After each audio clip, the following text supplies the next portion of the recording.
Hello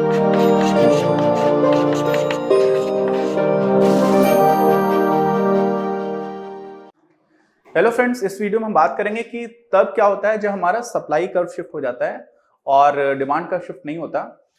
वैसी स्थिति में मार्केट इक्विलिब्रियम कहां पर पहुंच जाता है, जो हमारा संतुलन कीमत है और संतुलन मात्रा है वो कैसे बदलती है। तो क्या क्या कारक हो सकते हैं। एक तो आपको बताया था मैंने कि सप्लाई में शिफ्ट होने के लिए प्रौद्योगिकी में परिवर्तन हो जाए, टेक्नोलॉजिकल चेंज हो जाए, या फिर जो इनपुट कॉस्ट है, आगत कीमतें हैं, उनमें परिवर्तन हो जाए।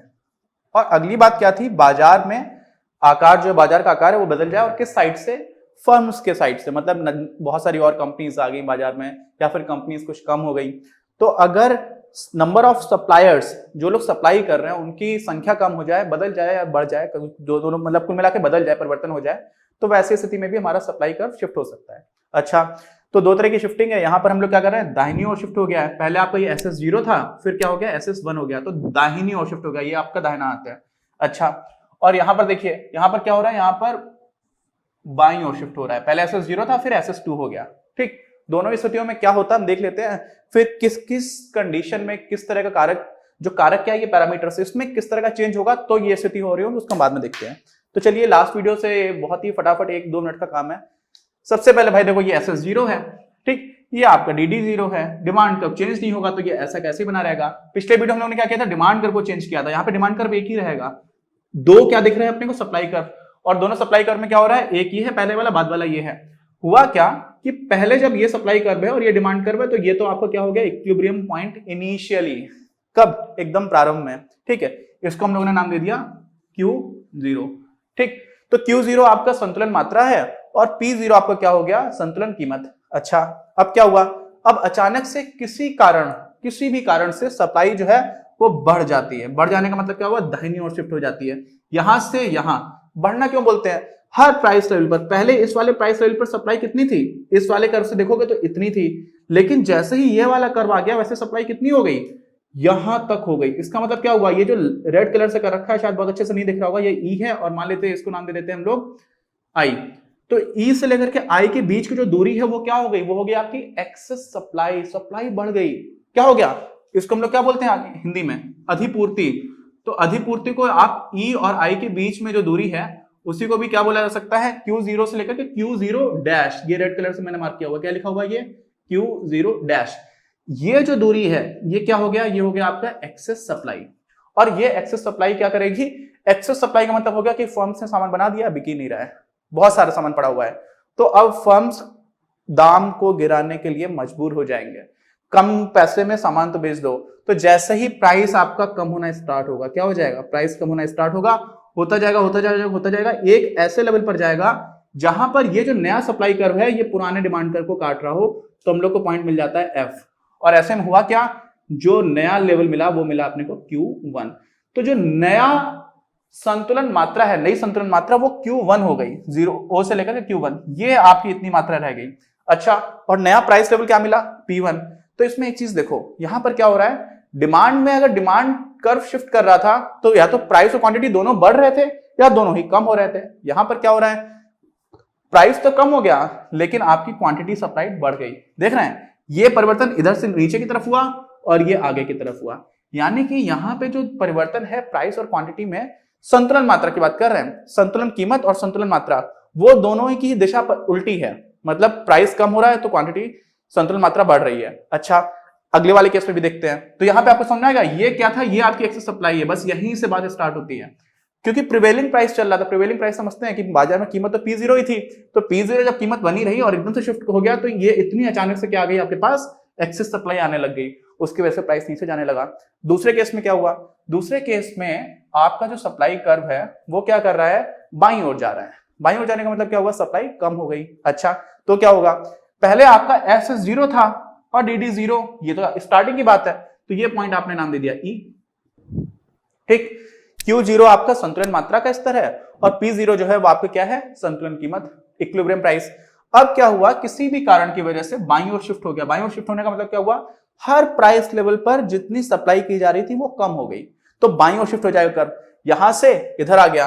तो जब ऐसे शिफ्ट हुआ तो क्या होगा, प्रिवेलिंग प्राइस तो अभी भी P0 ही चल रहा है, ठीक है, प्राइस अचानक से नहीं चेंज होता। प्राइस को हम लोग देखते हैं कि प्राइस कैसे चेंज होना स्टार्ट हुआ, तो अगर जब तक प्रिवेलिंग प्राइस P0 रहा तो ये वाला कर्व से जब ये शिफ्ट हो गया तो ये वाला कर्व कहां पे कट कर रहा है, इधर कट कर रहा है। किस चीज को कट कर रहा है यहां पर, देखिए ये तो आपका होगा क्या, सप्लाई कर्व है और ये आपका डिमांड कर्व है। लेकिन ये आप देखोगे अगर इसको जो नया सप्लाई कर्व आया है वो इतने प्राइस पर सिर्फ और सिर्फ OQ डैश इतनी ही मात्रा की डिमांड की जा रही है, ठीक है। OQ डैश दिख रहा है, ये देखिए ये वाला जो पॉइंट है इसको क्या मैं बोल सकता हूं, कुछ भी नाम दे सकता हूं, जे दे दिया मान लीजिए। तो E पहले तो E की जो हो रही थी डिमांड हो रही थी, कितने की डिमांड थी, जब P0 प्राइस था तो यहां से P जो E पॉइंट है इतने तक की डिमांड हो रही थी, यानी कि Q0 टोटल डिमांड रेट थी। क्वांटिटी डिमांड रेट कितना था, Q0। इसमें क्या हुआ, P0 पर सप्लाई सिर्फ इतनी रह गई और क्वांटिटी डिमांड रेट तो देखिए अभी भी इतनी ही है। तो क्वांटिटी डिमांड रेट आपकी Q0 तक की है लेकिन सप्लाई सिर्फ इतना हो पा रहा है, ठीक। तो सप्लाई इतनी कम हो गई, डिमांड हो गई ज्यादा, तो क्या हो गया, एक्सेस डिमांड हो गई, मांग ज्यादा हो गई, अधिमांग हो गई। मांग बहुत ज्यादा हो रही है, सप्लाई बहुत कम हो गई। मांग तो पहले भी इतनी थी लेकिन पहले इतनी ही सप्लाई भी हो जा रही थी। देखिए SS0 यहां से जा रहा था लेकिन अब SS2 आ गया है शिफ्ट होने के बाद, तो सप्लाई इस प्राइस लेवल पर बहुत ही कम हो गई है। यानी कि उस प्राइस लेवल पर फर्म्स जो है वो बनाने के लिए बहुत ही कम सामान बना रही हैं। तो अब क्या होगा, डिमांड तो बहुत ज्यादा है, तो फर्म सोचेंगे ऐसा करते हैं हम प्राइस बढ़ाते हैं, हम ज्यादा सामान भी बनाएंगे। और जो कंज्यूमर है वो क्या सोचेगा, प्राइस बढ़ेगा क्यों, क्योंकि जो कंज्यूमर्स उनको लगेगा कि यार हम तो इतना डिमांड कर रहे हैं, मिल ही नहीं रहा मार्केट में, तो वो ज्यादा पैसे देने के लिए तैयार हो जाएंगे। और जैसे जैसे ज्यादा पैसे देने के लिए तैयार होंगे वैसे वैसे क्या होता है, ज्यादा प्राइस पे ज्यादा सप्लाई हो रही होती है, तो क्या होता जाएगा, यहां से जो P0 है वो बढ़ता चलाएगा। तो P0 क्यों बढ़ता है, मेनली इसलिए बढ़ता है क्योंकि एक्सेस डिमांड है, कंज्यूमर ज्यादा प्राइस देने के लिए तैयार है, जिनको सामान उतना नहीं मिल रहा जितना कि वो चाहते हैं। तो ये क्या हो गया आपका Q dash, Q0 double dash से लेकर के Q0 तक, ये आपका क्या है, एक्सेस डिमांड है, अधिमांग है, ठीक। और इस अधिमांग की वजह से जो भी कंज्यूमर्स हैं वो ज्यादा प्राइस देने के लिए रेडी हो जाएंगे, तो आपको प्राइस बढ़ने लगेगा।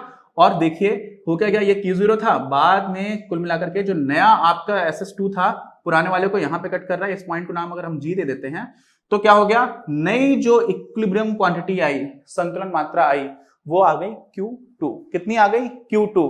इसका मतलब क्या हुआ, यहां पर क्वांटिटी तो कम हो गई, संतुलन मात्रा कम हो गई, लेकिन संतुलन कीमत बढ़ गई। तो यहां पर भी क्या हुआ, कीमत और मांग, जो मात्रा की मांग की जा रही है उसमें उल्टा रिलेशन है। तो सप्लाई में उल्टा आ रहा है, डिमांड कर्व भी जब शिफ्ट हो रहा था तो दोनों प्राइस और क्वांटिटी डिमांडेड दोनों बढ़ रही थी या फिर दोनों ही कम हो जा रही थी। संतुलन मात्रा यानी कि इक्विलिब्रियम प्राइस और इक्विलिब्रियम क्वांटिटी या तो दोनों बढ़ रहे थे या दोनों कम हो रहे थे, कब, जब डिमांड कर्व शिफ्ट हो रहा था। जब सप्लाई कर्व शिफ्ट हो रहा है तो अगर प्राइस इक्विलिब्रियम प्राइस बढ़ रहा है तो इक्विलिब्रियम क्वांटिटी कम हो रही है, और अदरवाइज एग्जैक्टली उल्टा है। तो यहां पर क्या हो रहा है कि प्राइस में जो मूवमेंट है और क्वांटिटी जो इक्विलिब्रियम वाली है, उन दोनों का मूवमेंट की डायरेक्शन आपस में अपोजिट है, ठीक। देखो प्राइस बढ़ गया, क्वांटिटी कम हो गई, यहां पे देखो क्वांटिटी बढ़ गई और आपका प्राइस कम हो गया, तो ये चीज है, ठीक। अब क्या करेंगे, अब एक बहुत ही इंटरेस्टिंग चीज आती है जो जिसको बना करके दिखाना थोड़ा डिफिकल्ट है, कि दोनों ही चीजें एक साथ चेंज हो रही हो। दोनों ही चीजें मतलब डिमांड कर्व भी बदल रहा है और आपका सप्लाई भी बदल रहा है। उसके पहले एक चीज और समझ लीजिए, हो क्या रहा है, यहां पर क्या हो रहा है, सप्लाई बढ़ रही है। क्यों क्यों बढ़ सकती है सप्लाई, सोचो, सप्लाई तो बढ़ सकती है जब टेक्नोलॉजिकल चेंजेस आ गए, अच्छी टेक्नोलॉजी आ गई, अब सारे लोग बहुत ज्यादा सामान बना सकते हैं कम संसाधनों में, तो भी टेक्नोलॉजी बढ़ सकती है। अगर कीमतें कम हो गई, सस्ती हो गई, तो लोग जो फर्म से ज्यादा सामान बना सकती हैं। और क्या हो सकता है, बाजार का आकार, ज्यादा फर्म्स आ गई, पहले 100 प्लेयर्स थे अब 200 प्लेयर्स आ गए, तो सारे लोग सामान बना रहे हैं, तो टोटल जो मार्केट सप्लाई है वो बढ़ गया, तो ये वाला केस हो जाएगा। यही तीनों चीजें उल्टी कर दो, फर्म्स कम हो गई, ठीक है, लाइसेंस राज आ गया, किसी भी कारण की वजह से फर्म्स कम हो गई, तो क्या हो जाएगा, तो ये वाला केस हो जाएगा, यहाँ पे सप्लाई कम हो गई। ऐसे ही अगर कीमतें बढ़ गई, जो इनपुट कॉस्ट है वो बढ़ गई, तो भी आपका सप्लाई कर्व जो है पूरा मार्केट सप्लाई कर्व वो शिफ्ट हो जाएगा लेफ्टवर्ड्स, उस वाला केस रहेगा दूसरा। और प्रौद्योगिकी जो टेक्नोलॉजी थी उसमें टेक्नोलॉजिकल बैकवर्डनेस होना बहुत मुश्किल होता है टाइम के साथ, तो ये वाला फैक्टर यहाँ पर शायद इतना रिलेवेंट नहीं होगा। नॉर्मली देखो टेक्नोलॉजी इंप्रूव ही कर रही होती है। ये जरूर हो सकता है कि कुछ संसाधन थे, जैसे मान लीजिए अगर लिथियम आयन बैटरीज की बात हो रही है, तो वो लिथियम का ही कोई ऐसा सोर्स है कि हमारे पास मालूम नहीं मिल पाया, या वहां से लिथियम एक्सट्रैक्ट करना बहुत मुश्किल हो गया, तो हो सकता है कि वहां पर सप्लाई में अचानक से कुछ दिक्कत आ जाए। जैसे ऑयल के केस में ऐसा होता है कि कभी कभी किसी कुएं में आग लग जाती है ना, कुछ और हो गया, या फिर उस देश में युद्ध हो गया, जैसे इराक के टाइम पर, काफी इराक वार के टाइम पर भी जो ऑयल प्राइसेस वो बढ़ने लग जाते हैं। अभी ईरान और यूएस की टेंशन चलती है, तो उसमें भी होता है कि कभी कभी ऑयल प्राइसेस बढ़ जाते हैं। क्यों? क्योंकि ऐसा होता है कि पॉलिटिकल रीजंस की वजह से, युद्ध की वजह से भी जो सप्लाई है वो कम हो जाती है। तो वैसी चीजें हो सकती है। टेक्नोलॉजी की वजह से नॉर्मली बैकवर्ड तो नहीं जाते हम लोग। तो जो अगला केस है जिसमें दोनों चीजें बदल रही होंगी, डिमांड की, सप्लाई की, उसको देखना बहुत जरूरी है और वो बहुत इंटरेस्टिंग भी है। लेकिन उसमें कुछ लोग कंफ्यूज हो जाते हैं, तो वो कंफ्यूजन ना रहे इसलिए उसको बहुत अच्छे से हमें देखना पड़ेगा। तो चलिए मिलते हैं अगले वीडियो में, जिसमें हम लोग वो अपना इंटरेस्टिंग केस देखेंगे। और बाकी इसमें कोई कंफ्यूजन तो प्लीज कमेंट बॉक्स में लिख करके बताइए, और चैनल सब्सक्राइब नहीं किया तो प्लीज सब्सक्राइब द चैनल, बाकी लोगों के साथ शेयर करिए, और वीडियो पसंद आए तो लाइक करिए। मिलते हैं हम लोग अपने अगले वीडियो में।